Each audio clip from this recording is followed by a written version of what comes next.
ওরে রওজা শরীফ দেখতে কি সুন্দর, একবার দেখিলে বাইরে শান্তি হয় অন্তর। মারহাবা কোন? তাই তো কবে যাব, তাই তো কবে যাব দয়াল নবীর রওজা দেখিতে, দয়াল নবী মায়ার নবীর রওজা দেখিতে। বলেন দয়াল নবী মায়ার নবীর, বলেন যাব, সবাই হাত তুলে, যাব মোরা নবীর বাড়িতে। বলেন যাব মোরা নবীর বাড়িতে, দয়াল নবী মায়ার নবীর রওজা দেখিতে। মারহাবা কোন? গভীর মনোযোগ দেন, লক্ষ্য করেন বাজান। হ্যাঁ গা, ইমাম হুসাইন রাদিয়াল্লাহু তাআলা আনহু উনি দয়াল নবী মায়ার নবীর রওজার সামনে বসা বাজান। মারওয়ান বিন হেকাম কয়, হুসাইন আপনাকে মদিনার গভর্নর তলব করেছে, আপনি এখনই চলেন তার সাথে দেখা করবেন। আব্দুল্লাহ ইবনে জুবাইর কয়, ইমাম হুসাইন হঠাৎ করে আসরের টাইমে তো গভর্নর কারো সাথে দেখা করে না, আপনার সাথে কি কারণে দেখা করবে আমি বুঝতেছি না, বুঝলাম না কেন অসময়ে আপনাকে ডাকলো। মারওয়ান বিন হেকাম কয়, ইমাম হুসাইন আপনি তো জানেন না ইয়াজিদ তো মসনদ দখল করেছে, চলেন আপনার সাথে পরামর্শ করবে মদিনার গভর্নর। এবার ইমাম হুসাইন কিছু যুবক নিয়ে, আপনারা বাহিরে থাকবেন, যদি কোনো চিৎকার পরে আপনারা ভিতরে ঢুকবেন।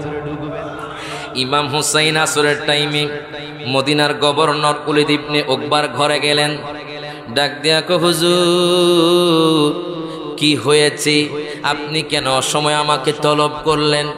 ওলীদ ইবনে উকবা কিন্তু ইমাম হুসাইনকে ভয় পায়, উনি জানে উনি হলেন দয়াল নবীর নাতি, যদি জান্নাত পাই ইমাম হুসাইনের মাধ্যমে পাবো। উনি কয়, হুজুর ইয়াজিদ তো মসনদ দখল করেছে, উনি বলেছে তার কাছে আপনি বায়াত গ্রহণ করেন। ইমাম হুসাইন কয়, না না আমি একটু চিন্তা করে দেখি, আমি আপনাকে পরে জানাবো। এবার মারওয়ান বিন হাকিম জালেম কয়, ডেপুটি গভর্নর কয়, হে ওলীদ ইবনে উকবা আপনি তাকে ছেড়ে দিচ্ছেন, সে আর আসবে না। ওই জালেম কয়, তাকে কতল করেন, জুরে কর নাউজুবিল্লাহ, তাকে কতল করে দেন, ইমাম হুসাইনকে কতল করে দেন, দেখবেন সব শেষ হয়ে যাবে। ওলীদ ইবনে উকবা কয়, ভাই রে তুমি কাকে বলতেছো কতল করার জন্য, যে ইমাম হুসাইন হলেন জান্নাতের যুবকদের সরদার, আমি যদি ওনাকে শহীদ করে দিই আমার জান্নাত তো বরবাদ হয়ে যাবে। ইমাম হুসাইন বের হয়ে গেলেন, হায় গায় উনি চিন্তিত হয়ে গেলেন, হায় গায় আমার নানার ইসলামকে ধ্বংস করার জন্য ইয়াজিদ তো মসনদ দখল করে নিয়েছি। গভীর মনোযোগ দেন, লক্ষ্য করেন বাজান রে, ওই নানার দরবারে উনি রাতের গভীরে চলে গেলেন, আর কান্না করেছে, নানা গো ও নানা আপনার ইমাম হুসাইন তো মদিনা ছেড়ে চলে যাবে।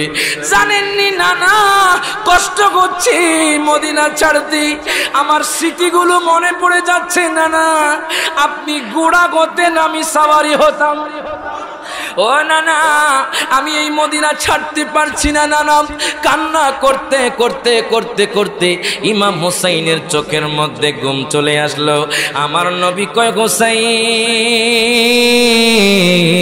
ও মায়ার নবী গো তুমি প্রেম শিখায়া কোথায় লোকাইল, হাত তুলে, ও মায়ার গো তুমি প্রেম শিখায়া কোথায় লোকাইলা, হায় গায় কেমনে যাব মদিনাতে নবী কেমনে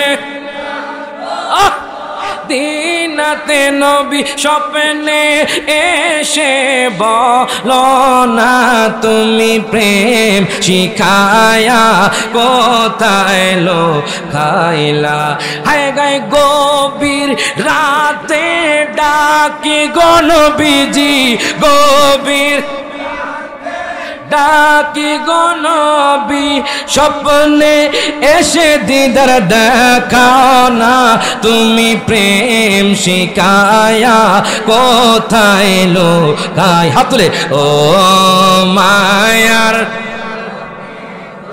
তুমি প্রেম শিখায়া বিরহের জ্বালা গো দয়াল নবী, বিরহের জ্বালা গো দয়াল নবী, সহিতে আর পারি না। তুমি প্রেম শিখায়া কোথায় লো, হাত তুলে ও মায়ার গো, তুমি প্রেম শিখায়া।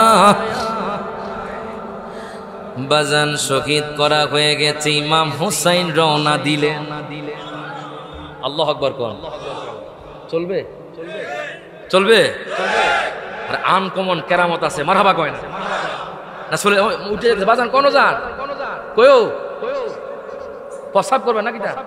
আচ্ছা আচ্ছা, প্রস্তাবের লাগে ছুটি আছে, কথা কোন ঠিক না বে ঠিক? কি কষ্ট হচ্ছে বাজান? চলবে চলবে। জিলহজ মাসের 28 তারিখ, আল্লাহু আকবার কোন, ইমাম হুসাইন মক্কাতুল মুকাররমা থেকে রওনা দিলেন। জিলহজের 28 তারিখ ইমাম হুসাইন 72 জন সদস্য নিয়ে কুফার জমিনে যাচ্ছে। কেন যাচ্ছে? দাওয়াত করা হয়েছে। কি করা হয়েছে? এই যে দাওয়াত, তো শহীদি দাওয়াত। ইমাম মুসলিম বিন আকিল 72 জন নিয়ে রওনা দিলেন। যাইতে যাইতে কিতাবের মধ্যে লিখতেছে জায়গার নাম হলো সুকুক। কি নাম? কুফার আগে একটা জায়গা আছে, জায়গার নাম হলো সুকুক। তিনি সেখানে গিয়ে একটু অবস্থান নিলেন। হঠাৎ করে কুফার জমিন থেকে একটা বৃদ্ধ লোক ওনাদের পাশ দিয়ে যাচ্ছিলেন। ইমাম হুসাইন কই, ভাই দিকে আসেন, আপনি কোত্থেকে আসলেন? আমি কুফার জমিন থেকে এসেছি, আপনারা কারা? ইমাম হুসাইন বলে, আমি গোলাম নবীর নাতি। হুজুর গো, একটা দুঃখের সংবাদ আছে। কেন? আপনাদেরকে তো দাওয়াত করা হয়েছে কুফার জমিনে, আপনার ভাই ইমাম মুসলিম বিন আকিলকে শহীদ করে দিছে তারা। ইমাম মুসলিম বিন আকিলের 2 পুত্র ইমাম মোহাম্মদ ইব্রাহিমকে শহীদ করে দিছে। ইমাম হুসাইন চিৎকার করে বলে, ভাইজান কি বলেন? আমার ভাই শহীদ হয়ে গেছে? হ্যাঁ, আপনার ভাইকে শহীদ করে দিয়েছে, আপনার ভাতিজাকেও শহীদ করে দিয়েছে। আপনি কোথায় যাচ্ছেন?